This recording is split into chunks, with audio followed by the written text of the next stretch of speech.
종양 억제 유전자 P53에 의한 유전자 발현 조절과 암의 발병에 대해 발표하도록 하겠습니다. 목차는 다음과 같습니다. 먼저 암의 발생에 유전자가 어떤 방식으로 관여하는지 알아보도록 하겠습니다. 먼저 암이란 세포가 정상적인 세포 분열 조절 과정에서 벗어나는 질병이라고 할 수 있습니다. 그리고 유전자 발현 조절 과정의 이상은 암의 발생으로 이어지기도 하는데요. 이는 폐하 발생, 면역 반응 등 체내의 주요한 생리학적 과정에 영향을 미치는 요인이 됩니다. 따라서 특정 유전자의 돌연변이로 인한 세포 생장이나 세포 분열의 이상은 발암의 원인이 됩니다. 이렇게 암의 발생과 관련된 유전자는 크게 두 가지로 분류할 수 있습니다. 하나는 종양 유전자 온코진으로 정상적인 세포의 성장과 분열을 유발하는 단백질 암호화 유전자인 프로토온코진의 돌연변이입니다.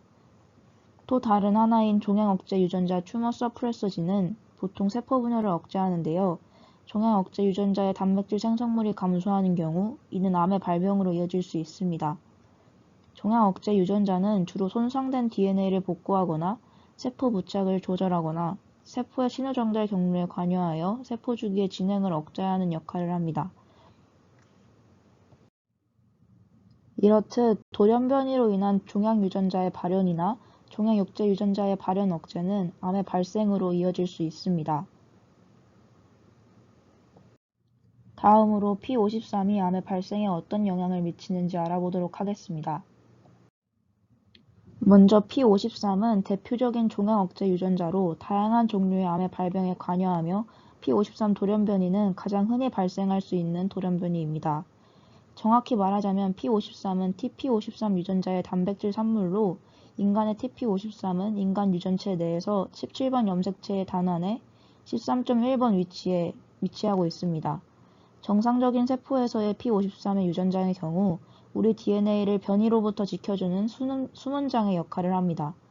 정상 세포에서의 방사능, 햇빛 노출 등으로 인해 심각한 유전자 변이가 발생했을 때 P53 유전자가 세포의 자살을 유도하여 암세포로의 진행을 막을 수 있습니다. 그러나 암세포에서 발생하는 P53 유전자 돌연변이는 오히려 암세포가 항암제를 포함한 다양한 형태의 죽음에 저항하게 만듭니다. 수업 시간에는 유전자 발현을 조절하는 다양한 기작에 대해 배웠는데요. 저는 이번 발표에서 P53 유전자가 진핵세포 유전자 발현 조절의 각 과정에 미치는 영향과 이를 통해 P53 유전자가 어떻게 암의 발생에 관여하는지에 대해 알아보고자 합니다.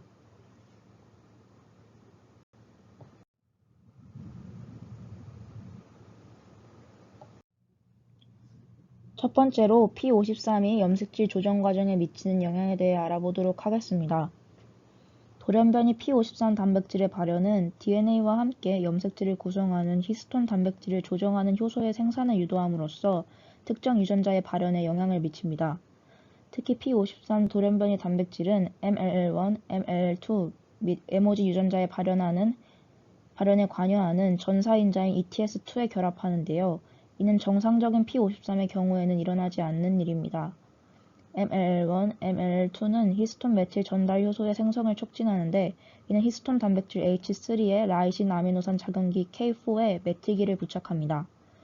이러한 H3K4 메틸화는 해당 히스톤 단백질 주위 유전자의 발현을 증가시킵니다. 마찬가지로 에모지는 H3K9 아세틸화를 유도하는 히스톤 아세틸 전달 효소를 암호화하는 유전자로서 해당 히스톤 단백질 주위 유전자의 발현을 증가시킵니다. 두 경우 모두 국소 유전자의 발현을 증가시켜 아직은 알려지지 않은 기작을 통해서 암세포의 증식을 유발합니다. 두 번째로 P53이 전사 조절 과정에 미치는 영향에 대해 알아보도록 하겠습니다. P53 단백질은 수십 개의 표적 유전자의 발현을 조절하여 종양의 성장과 발생을 억제하는 전사인자로 작용합니다. 따라서 거의 모든 암에서 TP53 돌연변이로 인한 변형된 전사인자의 활성이 발견됩니다. 최초로 발견된 P53의 표적 유전자는 사이클린 의존성 인산화 효소인 CDK의 억제제를 암호화하는 CDKN1A였습니다. 이는 P21로도 불리는데 P21은 종양 억제 단백질이자 전사 억제제인 RB가 CDK에 의해 불활성화되는 것을 막아 결과적으로 세포 주기 유전자의 전사를 방해합니다. P21이 RBL1, RBL2의 발현을 촉진하는 것도 비슷한 효과입니다. 또한 P53은 E2F7의 직접적인 정사 활성화를 통해 RB에 의한 전사 억제 효과를 증가시킵니다. 세 번째로 P53과 RNA 가공 과정에 대해 알아보도록 하겠습니다. 한 가지 예시로 체간선암은 TP53 돌연변이에 의한 RNA 스플라이싱의 변화로 발생합니다. P53 돌연변이인 P53R175H는 스플라이싱 조절자인 H1RNPK가 더 많은 사이토신 서열을 GAP 유전자의 엑손 부위에 포함하도록 유도합니다. 이때 GAP란 GT파제 액티베이팅 프로틴스로 정상적인 GAP는 종양 유전자 RAS에 억제제로 작용하기 때문에 P53에 의해 변형된 GAP는 RAS의 활성을 증가시키고 결과적으로 종양의 성장을 촉진하게 됩니다. 네 번째로 P53과 번역 과정에 대해 알아보도록 하겠습니다. P53이 RNA 중합 효소의 활성을 조절한다는 것은 널리 알려진 사실입니다. 그 중에서도 rRNA를 합성하는 RNA 중합 효소 1의 작동을 억제하여 리보솜의 합성을 막을 수 있습니다.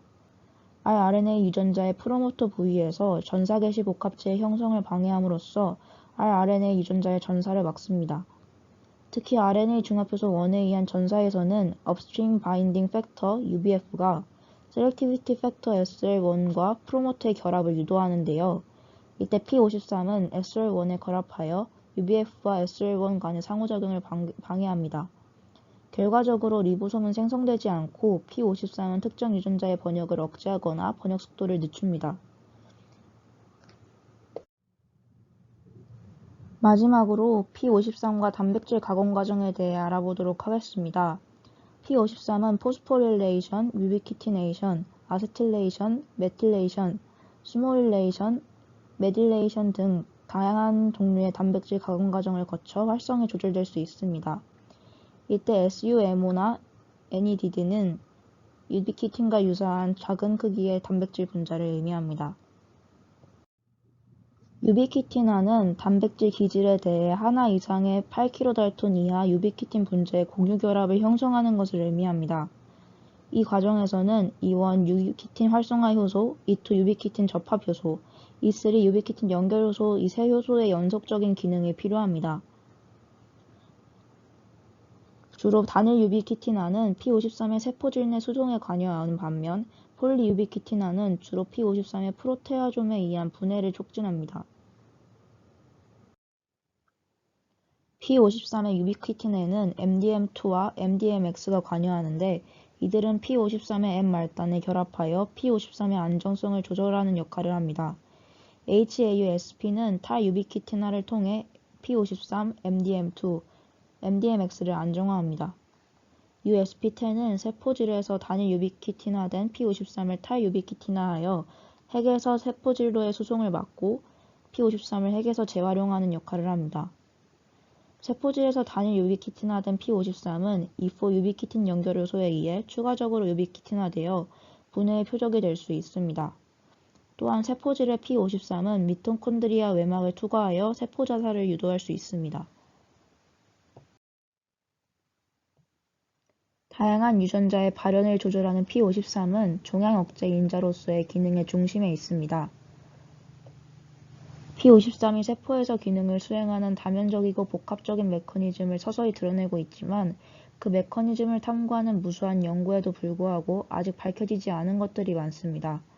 그렇기 때문에 P53에 대한 끊임없는 연구는 암 환자의 진단 및 치료, 위로의 연구를 위한 기반이 될 것입니다. 지금까지 제 발표를 들어주셔서 감사합니다.